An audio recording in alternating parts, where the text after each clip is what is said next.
Hello everyone. तो हमने last lectures में सब कुछ हमने देख लिया कि किस तरीके से प्रेसिडेंट की कौन कौन सी पावर होती है, कहाँ से कहाँ तक होती है। ठीक है, अब हम देखने वाले हैं वाइस प्रेसिडेंट के बारे में। इसके बाद आपका आएगा प्रधानमंत्री, प्राइम मिनिस्टर। ठीक है, तो आज हम पूरा का पूरा कवर कर लेंगे वाइस प्रेसिडेंट के बारे में, और इसके नेक्स्ट लेक्चर में तुरंत स्टार्ट हो जाएगा आपका प्रधानमंत्री या फिर कह लो प्राइम मिनिस्टर। ठीक है, जिसके पास रियल पावर्स हैं। ठीक है, अभी तक हमने क्या देखा इसके बारे में, उसके बारे में, प्रेसिडेंट के बारे में, वाइस प्रेसिडेंट के बारे में। मैंने पहले कहा था कि अगर आप प्रेसिडेंट को अगर ध्यान से पढ़ लोगे तो आपके 2-3 टॉपिक ऑटोमेटिक कवर हो जाएंगे। कौन कौन से? एक आपका राज्यपाल जो आपका आगे आने वाला है, स्टेट का राज्यपाल होता है ना, वो आपका आगे आने वाला है। एक आपका वाइस प्रेसिडेंट। ये 2 टॉपिक आपके ईजिली कवर हो जाएंगे अगर आपने प्रेसिडेंट के लेक्चर्स को ध्यान से देखा होगा तो। ठीक है, ज़्यादा कुछ है नहीं इसके अंदर। तो फिर शुरू करते हैं कि प्रेसिडेंट, तो प्रेसिडेंट का पद वो कौन से आर्टिकल में दिया हुआ है? तो आर्टिकल नंबर 63 में दिया हुआ है। ठीक है, वाइस प्रेसिडेंट का पद कहाँ दिया हुआ है? तो आर्टिकल नंबर 63 में दिया हुआ है। 64 में क्या कहा गया है कि वो ऑटोमेटिकली जिस दिन से कोई भी इंसान जब वाइस प्रेसिडेंट बनेगा वो उसी दिन से राज्यसभा का चेयरमैन भी गिना जाएगा। मतलब काउंसलिंग ऑफ द स्टेट जो नेम है उसको हम यहाँ पे क्या कहते हैं, इंडिया के अंदर क्या कहा जाता है उसको? राज्यसभा, पार्लियामेंट हाउस के अंदर जो 2 हाउसेज होते हैं ना, एक लोकसभा राज्यसभा, लोकसभा राज्यसभा, उन राज्यसभा को क्या कहा जाता है? Counselling of the state. तो ऑटोमेटिकली क्या होगा कि राज्यसभा का हेड कौन होगा? Vice president. ऑटोमेटिकली जिस दिन से वो प्रेसिडेंट वाइस प्रेसिडेंट बनेगा उसी दिन से वो काउंसलिंग ऑफ द स्टेट मतलब राज्यसभा का भी वो चेयरमैन गिना जाएगा। तो मोस्ट ऑफली एग्जाम में पूछा जाता है कि राज्यसभा का चेयरमैन कौन होगा, तब उसमें आपको लिख देना है कि जो vice president of the India होगा वही आपका चेयरमैन होगा राज्यसभा का। क्लियर? अब आते हैं आर्टिकल नंबर 65 पे। क्या दिया हुआ है कि इन एनी केसेस, ठीक है, हमने लास्ट प्रेसिडेंट की इलेक्शन में देखा था कि इलेक्शन किस तरह किया जाता है। उसके बाद हमने एक और चीज़ देखी थी कि कौन से कंडीशन में उनका पद खाली रहेगा। उन कंडीशन में भी आपको कौन डिस्चार्ज होकर गया हुआ है, किसी वैकेशन पे गए हुए हैं या फिर एब्सेंट है, कौन? प्रेसिडेंट। कौन है? प्रेसिडेंट। किस हक में? अगर उनका कार्यकाल खत्म होता है तब वो किसी वैकेशन पे या फिर किसी और रीज़न से वो टूर पे गए हुए हैं, कोई इंटरनल काम को, वो देश के हित के काम से अगर वो बाहर जाते हैं तो उसके लिए भी है, या फिर वो किसी और रीज़न से, एनी रीज़न गिन लो। ठीक है, अगर वो जाते हैं देश के हित के काम से, तब याद रखना मैं वर्ड यूज कर रहा हूँ देश के हित के काम से। अगर देश की किसी चीज को लेकर रिप्रेजेंट करने के लिए विदेश में गए हुए हैं, उनको 15 दिन आने में देर लगने वाली, तो उस टाइम पे ऐसी कोई मुकदमा है, फिर ऐसी कोई सिचुएशन आ जाती है जिसके कारण उस प्रेसिडेंट के होद्दे को या प्रेसिडेंट के उस पावर को यूज करना है, तो यूज कौन करेगा? Vice president. कौन से आर्टिकल के अंतर्गत? आर्टिकल नंबर 65 के अंतर्गत। दूसरी चीज, उनकी एब्सेंस, सिंपल सी बात है, क्योंकि वैकेशन करने गया हो तो उसकी एब्सेंस तो होगी, सिंपल सी बात है। तो उन्हीं केस के अंदर आप वाइस प्रेसिडेंट को एज ए प्रेसिडेंट प्रमोट कर सकते हो। ठीक है, आता है अगला आपका 65। क्या है? Election of the vice president. पहले बताया था पार्लियामेंट हाउस के दोनों, लोकसभा राज्यसभा दोनों इसके अंदर पार्टिसिपेट करेंगे। उन दोनों में से चॉइस करके एक प्रेसिडेंट वाइस प्रेसिडेंट चॉइस करके आ जाएगा। सिंपल सी बात है, अगर आपने प्रेसिडेंट का इलेक्शन ध्यान से पढ़ा होगा ना, तो उसके अंदर मैंने आपको स्पेसिफिकली बता दिया था कि वाइस प्रेसिडेंट के टाइम पे भी ये इंप्लीमेंट हो जाएगा ऑटोमेटिकली, और वही हुआ। ठीक है, तभी मैंने कहा था कि आपको कि प्रेसिडेंट को ध्यान से पढ़ लेना। प्रेसिडेंट के कुछ आई थिंक सो 3-4 लेक्चर्स हुए हैं। ठीक है, प्रेसिडेंट इतना लंबा है नहीं, बट उन 3-4 लेक्चर्स के अंदर मैंने मोस्ट ऑफ चीज़ों को कवर कर लिया। वीटो पावर्स को कवर कर लिया, इमरजेंसी को कवर कर लिया है, वो किस किस हद में कौन कौन से मुद्दे के अंदर वो पैराडॉक्स, मतलब कि एक सजा यातना दे सकते हैं। जब कोई माफ़ी मांगने के लिए आता है किसी चीज़ के लिए, वो आपका आर्टिकल नंबर 72 के अंदर दिया हुआ है कि प्रेसिडेंट के पास पावर है कि वो किसी भी इंसान को किसी भी मुकदमे में उसको माफ़ी दे सकता है। वो आर्टिकल नंबर आपको 72 के अंदर दिया हुआ है। ठीक है, हाँ, ये सब कुछ चीज़ें हो गई। अब आते हैं आर्टिकल नंबर 67 के ऊपर। क्या है? ये बहुत इंपॉर्टेंट है। Term of the office of president, जो वाइस प्रेसिडेंट है उसका कितना कार्यकाल रहेगा? तो 5 साल रहेगा। कितने साल रहेगा? 5 साल। उसके बाद जब मैंने पहले आपको चीज़ बताई थी कि जब महाभियोग होगा ना, महाभियोग वर्ड है ना, वो वर्ड सिर्फ एक इंसान के लिए यूज होगा, वो होगा प्रेसिडेंट। किसके लिए? प्रेसिडेंट। बट प्रेसिडेंट के अलावा किसी और इंसान को हटाना है ना, तो उसके लिए महाभियोग वर्ड यूज नहीं किया जाएगा। उसको कहा जाएगा कि उसके पद से उसको हटाना है, डिस्चार्ज करना है, उसको निकाल देना, एग्जिट करना, कुछ भी आप कह सकते हो। तो सेम चीज़ है कि जिस तरीके से प्रेसिडेंट को हटाया जाता था ना, उसी सेम तरीके से वाइस प्रेसिडेंट को भी हटाया जाता है। किस तरीके से? बट हाँ, इसमें एक चीज़ का है ना प्रावधान क्लियरली लिखा हुआ है। क्या लिखा हुआ पता है? कि महाभियोग की जो प्रक्रिया होती है ना प्रेसिडेंट के लिए, वो लोकसभा या राज्यसभा में से किसी एक में भी शुरू कर दो आप, किसी एक में। ठीक है, आपको लगता है कि लोकसभा में करना है, आप लोकसभा में कर दो। आपको लगता है कि राज्यसभा में करना है, आप वहाँ से कर दो। ठीक है, अगर आपको लगता है आपको मेजोरिटी लेके आनी है, आपको स्टार्टिंग के लिए मेजोरिटी लानी है, तो आप दोनों सदन के मेंबर्स को मिला के मेजोरिटी लेके आ जाओ। बट ये किसके अंदर था? President, article number 52। ठीक है, बट इसके अंदर क्या कहा गया है? इसके अंदर ये कहा गया है कि स्टार्टिंग फ्रॉम द राज्यसभा, जो आपका अपर हाउस है ना, ठीक है, जो आपका राज्यसभा है, काउंसिलिंग ऑफ द स्टेट है, आपको वहीं से स्टार्टिंग करनी है। अगर आपको वाइस प्रेसिडेंट को उनके पद से निकालना है, उस प्रोसीजर को स्टार्ट करने के लिए आपको कहाँ पे सबसे करना है? सबसे पहले आपको राज्यसभा से ही शुरू करना है, वो कंपलसरी है। हाँ, दोनों में एक चीज़ कॉमन है, क्या? कि 1/4 या 25%, कौन सी 1/4 या 25% मेजोरिटी आपको पहले लानी पड़ेगी कि हमें इस XYZ नाम के वाइस प्रेसिडेंट को निकालना है। ठीक है, तो उसके लिए आपको कितनी मेजोरिटी चाहिए? पहले 1/4 मतलब 25% मेजोरिटी आपको चाहिए। क्लियर? एक और चीज़ कि ये चीज़ सेम चीज़ होगी किसके अंदर? आपकी प्रेसिडेंट के अंदर भी आपकी ये सेम चीज़ है।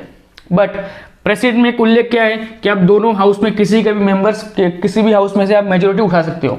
बट इसके अंदर एक चीज़ दी है कि आपको मेजोरिटी लानी है, पर कौन से हाउस से लानी है? आपको राज्यसभा से ही मेजोरिटी लेके आनी है, तभी इस चीज़ का इंप्लीमेंट किया जाएगा। क्लियर? अब आते हैं कि इसको फिनिश करना है। फिनिश में भी सिंपल है, कौन सा था? 2/3 या 66%। ठीक है, किसी भी ये XYZ नाम का वाइस प्रेसिडेंट है, उसके खिलाफ अगर 2/3 या 66% मेजोरिटी मिल जाती है, तो इसको प्रेम से बोलने का बेटा कल से मत आना। ठीक है, यहाँ पे कल से तेरी कोई जरूरत नहीं है, यहाँ पे दिखना है मत आसपास। ठीक है, चलेगा। एक और चीज़ कॉमन है। कौन सी चीज़ कॉमन है? कि अगर राज्यसभा से पसार हो गया, ठीक है, वहाँ मेजोरिटी आ गई, तो जब वो लोकसभा में जाएगा ना, तो उसके बीच में आपको 14 दिन का गैप देना है, जो आपका सेम किसकी तरह है? प्रेसिडेंट की तरह ही सेम है। कि आप भी प्रेसिडेंट को 14 दिन का टाइम दे थे कि जाके बताओ कि भाई आपने गलती की है, नहीं की है, किस रीज़न से, क्या रीज़न था, कुछ इंटरनल मैटर था, क्या मैटर था, आपको वो चीज़ समझाने का टाइम मिलेगा। तो वही चीज़ राज्यसभा में भी है कि राज्यसभा अगर एक बार पसार कर दे यहाँ से, ठीक है, सिंपल बहुमत से अगर इसको पसार कर देती है, तो 14 दिन के बाद ही इसके ऊपर डिस्कशन कहाँ पे होगा? लोकसभा में होगा। कितने दिन बाद? 14 दिन बाद लोकसभा में इसके ऊपर डिस्कशन किया जाएगा। बट उसके दिन के बिटवीन 1 तारीख से लेकर 14 तारीख के बीच में, तब उसके बिटवीन उन चीज़ों के बीच में अब वाइस प्रेसिडेंट अपना माफ़ीनामा या किस रीज़न से था, अगर रीज़न वैलिड है तो किस हक से वैलिड है, वो सारे प्रूफ उन 14 डेज के अंदर जमा कराएगा या फिर उनको कह लो उनको प्रेजेंट करेगा। क्लियर? उसके बाद ही उसमें शुरू होगा लोकसभा के अंदर उसका डिस्कशन कि भाई इसको निकालना चाहिए कि नहीं निकालना चाहिए। क्लियर? यहाँ तक। एक और चीज़ आती है, हाँ, मोस्ट ऑफ लोगों का क्वेश्चन एक चीज़ बनती है कि अगर प्रेसिडेंट का पद यहाँ पे खाली है, सपोज कि यहाँ पे खाली हो गया, ठीक है, और ये मान लो कि 2021 के जनवरी महीने के अंदर प्रेसिडेंट जो हमारे रामनाथ जी कोविंद जी हैं, वो किसी और रीज़न से या फिर किसी भी रीज़न से उनके ऊपर महाभियोग होता है, ठीक है, महाभियोग हो गया, या फिर वो लोग उनकी मृत्यु हो गई, वो डाई हो गए, मतलब मर गए, ठीक है, तब क्या? तो क्या जिस दिन महाभियोग होगा या जिस दिन उनके वो महाभियोग पसार हो गया, ठीक है, महाभियोग पसार हो गया उनके ऊपर जनवरी 1, 2021 पसार हो गया और उनको उनके पद से निकाल दिया, तो इंडायरेक्टली होगा क्या कि निकालने के तुरंत बाद वाइस प्रेसिडेंट उनकी सीट को पकड़ लेंगे। क्लियर? बट इसमें एक और चीज़ का प्रावधान दिया हुआ है। क्या दिया हुआ है? कि जब प्रेसिडेंट की सीट पकड़ने के बाद उनको वहां से हटाया तब तक नहीं जा सकता जब तक प्रेसिडेंट का री इलेक्शन ना हो जाए,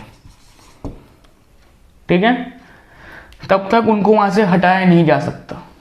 क्लियर? एक चीज़ वो आपकी यहाँ पे दी हुई टर्म के अंदर दी हुई है, अब आते हैं आर्टिकल नंबर 68 में, क्या है, time for holding an election of the fulfilling and vacancy. मतलब देखो इसमें एक और चीज़ जो मैंने आपको यहाँ पे बताई थी, क्या वो यहाँ पे फिर से एक्सप्लेन हो गई। क्या चीज़ हुई कि अगर किसी भी रीज़न से अगर कुछ भी चीज़ जाती है तो प्रेसिडेंट के इलेक्शन में क्या किया गया कि अगर आपके ऊपर महाभियोग होता है, आप किसी रीज़न से मर जाते हो, कुछ हो जाता है, तो आपको 6 महीने के अंदर री इलेक्शन कराना पड़ेगा compulsory with in 6 month. But इसमें क्या कहा गया बताएं, इन्फिनिटी टाइम दिया गया कि किसी भी रीज़न से अगर वाइस प्रेसिडेंट को निकाल दिया है तो उसको वापस बुलाने के लिए आपको 6 महीने नहीं, आप चाहो तो जितना एज सुन एज पॉसिबल, एक वर्ड यूज किया गया है वहां पे कि एज सुन एज पॉसिबल, मतलब जितना हो सके उतनी जल्दी आपको री इलेक्शन करा के वाइस प्रेसिडेंट का जो पद है आपको वो भरना है। ठीक है, आपको उसको खाली रहने देना नहीं है। क्लियर? ये आपका किसमें दिया हुआ है, 68 में दिया हुआ है। तो आपको पूछ सकता है कि वाइस प्रेसिडेंट का पद जब खाली हो तो उसको कितने टाइम के अंदर भरा जा सकता है। तो याद रखना वहां पे आपको टिक क्या करना पता है कि प्रेसिडेंट वाइस प्रेसिडेंट के पद को फिल करने के लिए ऐसा कोई प्रावधान दिया हुआ ही नहीं है। ठीक है, आप अनलिमिटेड टाइम, कौन से अनलिमिटेड टाइम तक उसमें आप रख सकते हो। उसमें एक वर्ड यूज किया है, कौन सा, एज सून एज पॉसिबल, जितना हो सके उतना जल्दी आपको उस पद को भरना है। ठीक है, 6 महीने किसके लिए था, प्रेसिडेंट के लिए था, वाइस प्रेसिडेंट के लिए ऐसा कोई प्रावधान दिया हुआ ही नहीं है। कौन सी आर्टिकल, आर्टिकल नंबर 68 के अनुसार। ठीक है, अब आते हैं आपका लास्ट आर्टिकल 69, जो क्या कहता है, प्रेसिडेंट इसको ओथ दिलवाएगा, इसको वाइस प्रेसिडेंट को ओथ कौन दिलवाएगा, शपथ कौन दिलवाएगा, 69 के अंतर्गत प्रेसिडेंट।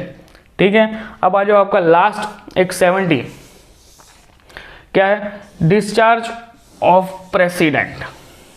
ठीक है, फंक्शंस इन एनी कंडीशन। 70 में ये कहा गया है कि देखो मैंने आपको एक चीज़ बताई यहाँ पे, डिस्चार्ज, वैकेशन या एब्सेंस, ये 3 मेजोरिटीज होती हैं। एक होता है कि आपका 60 आपका प्रेसिडेंट के अंदर दिया हुआ था कि 5 तरीके से उनका पद खाली रहता है। ठीक है, कितने रीजन से, 5 रीजन से उनका पद खाली रहता है। वो 5 रीजन के अलावा भी अगर ये 3 रीजन होंगे तो भी चलेगा। बट एक चीज़ 70 में एक और चीज़ कह दी, क्या चीज कह दी पता है 70 के अंदर, 70 में ये कह दिया कि किसी भी रीजन से, सपोज सीट के प्रेसिडेंट के बच्चे का आज शादी है, ठीक है, आज शादी है, आज तारीख क्या हो रही है, आज तारीख हो रही है 4, ठीक है, और वो शादी चलने वाली है उनकी कम से कम 15-20 दिन, 20 दिन शादी चलने वाली है। तो उन 20 दिन के दरमियान देखो शादी का उल्लेख या शादी का कोई प्रावधान कॉन्स्टिट्यूशन में दिया हुआ नहीं था, या फिर यहाँ पे भी 65 में ये नहीं दिया हुआ यहाँ पे कि अगर प्रेसिडेंट साहब नहीं है तो अगर उनके बच्चे की शादी है तब वाइस प्रेसिडेंट साहब ऑटोमेटिक उस कंडीशन में बैठेंगे, ऐसा कहीं दिया हुआ नहीं है इसके अंदर। बट 70 में ये कह दिया कि एट एनी कंडीशन, कोई भी कंडीशन क्यों ना हो, किसी भी रीजन से अगर पद खाली हुआ तो इनडायरेक्टली डायरेक्टली उस पे ऊपर कौन बैठेगा, vice president of the India automatically acquire करेगा किसको, प्रेसिडेंट की सीट को। क्लियर?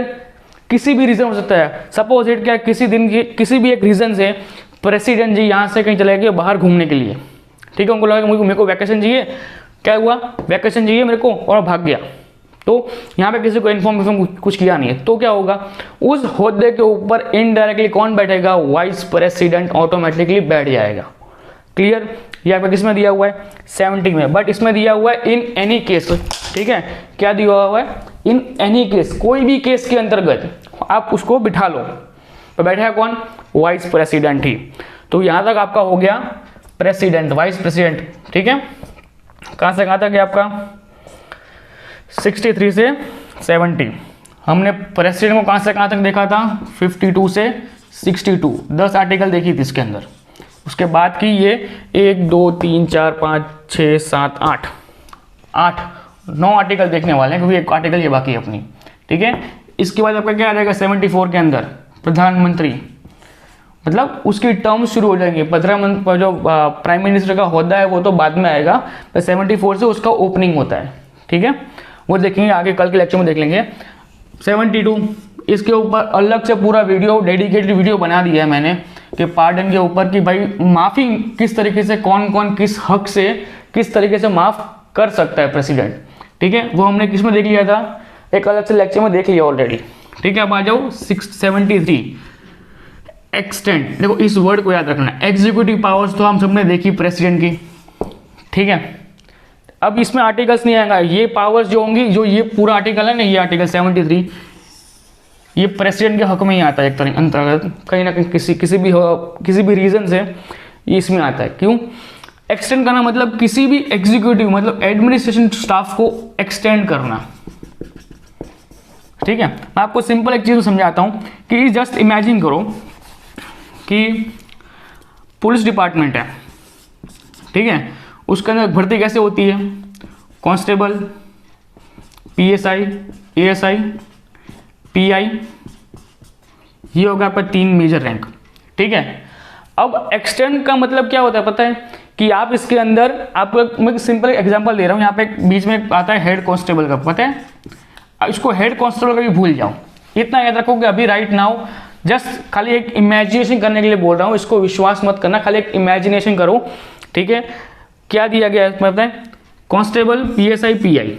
अब अगर मंत्री को लगता है या फिर प्राइम मिनिस्टर को लगता है कि नहीं भाई कांस्टेबल और पीएसआई के बीच में भी 2 या 1 आधा रैंक ऐसा होना चाहिए कि जो कांस्टेबल से और पीएसआई के बीच में से अपना थोड़ा सा काम और थोड़ा बर्डन कम कर पाए, जिससे कि वो देश की सेवा में और योगदान दे पाए अच्छे से, या अच्छे से वो काम कर पाए, तो क्या करेंगे वो लोग कह देंगे भाई कांस्टेबल के ऊपर भी होगा एक हेड कांस्टेबल, और फिर बोल देंगे कि हेड कांस्टेबल के ऊपर एक इंसान होगा, कौन होगा, तो एएसआई, और एएसआई के ऊपर कौन, फिर पीएसआई, ठीक है। इस तरीके से वो कर सकते हैं। तो रिदम क्या हो गया, constable, head constable, ASI, PSI, clear. इस तरीके से वो कर सकते हैं। उनको किसी भी डिपार्टमेंट के अंदर उनको एक्सटेंड करना है, एक्सटेंड मतलब एक्सटेंड करना है, थोड़ा सा लंबा खींचना, थोड़ा बढ़ाना है। उन बढ़ाने के कारण अगर रोजगार बढ़ता है तो रोजगार भी बढ़ सकता है इसके अंतर्गत। इसके अंदर और 2-3 चीजें आती है, किस तरीके की डिपार्टमेंट का वर्क स्मूथली चले, स्ट्रेट चले। वरना होगा क्या पता क्या कि कांस्टेबल के अंदर क्या होगा कि कांस्टेबल को बोल जाएगा भाई तुम ये काम भी करो, तुम ये काम भी करो, तुम ये काम भी करो, तुम वो काम भी करो। मतलब इनको कहा जाएगा कि भाई तुम चलन भी काटो, तुम चेकिंग करो, तुम गाड़ी को रोको, तुम हर वो चीज़ करो। मतलब पीएसआई होता है एक बहुत बड़ा होगा, वो उसमें क्या होगा कि उसको इन्वेस्टिगेशन करना होगा। तो इन्वेस्टिगेशन के लिए कौन से मेंबर्स चाहिए होंगे, उसको सारे के सारे कांस्टेबल तो चाहिए होंगे, उनको कुछ हेड कांस्टेबल भी लेगा, कुछ एएसआई भी लेगा, राइट।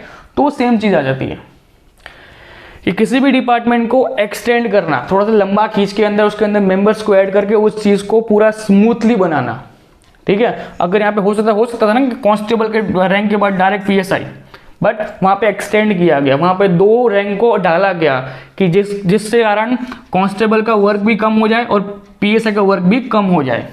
क्लियर यहाँ पे कि एक्सटेंड करना मतलब एग्जीक्यूटिव पावर्स को लंबा खींचना। क्लियर, ये होता है आपका वाइस प्रेसिडेंट, ठीक है। 63 से लेके 69 तक में खत्म हो जाएगा। 70 में अलग से प्रावधान दिया हुआ है, किसी भी कंडीशन में, एनी कंडीशन के अंदर आपको उस पद को भरना ही पड़ेगा कि कुछ भी करो, चाहे वाइस प्रेसिडेंट भी नहीं है, सुप्रीम कोर्ट का चीफ जस्टिस को बिठाओ, चीफ जस्टिस भी नहीं है तो 34 लोगों की पैनल है, उनमें से जो सबसे वरिष्ठ है, सबसे ओल्ड है, उसको प्रेसिडेंट की सीट पर बिठाओ, पर उस पद को खाली रखना नहीं है। Clear, okay. 72 में क्या दिया हुआ, पार्डन दिया हुआ है। 73 में क्या किया, एक्सटेंड करना है, आपको किसी भी एग्जीक्यूटिव पावर को एक्सटेंड करना है, ठीक है। क्लियर, ये हो गया आपका वाइस प्रेसिडेंट भी खत्म, एक्सटेंड पावर भी खत्म आपकी, और ये 70 वाला आर्टिकल भी खत्म। तो यहाँ पे खत्म होता है। उसके बाद हम शुरू करेंगे नेक्स्ट पार्ट के अंदर आपका काउंसलिंग ऑफ मेंबर्स का सब कुछ शुरू हो जाएगा, वहाँ से आपका प्रधानमंत्री वाला पूरा मुद्दा शुरू हो जाएगा। सो मिलते हैं नेक्स्ट लेक्चर में। जय हिंद।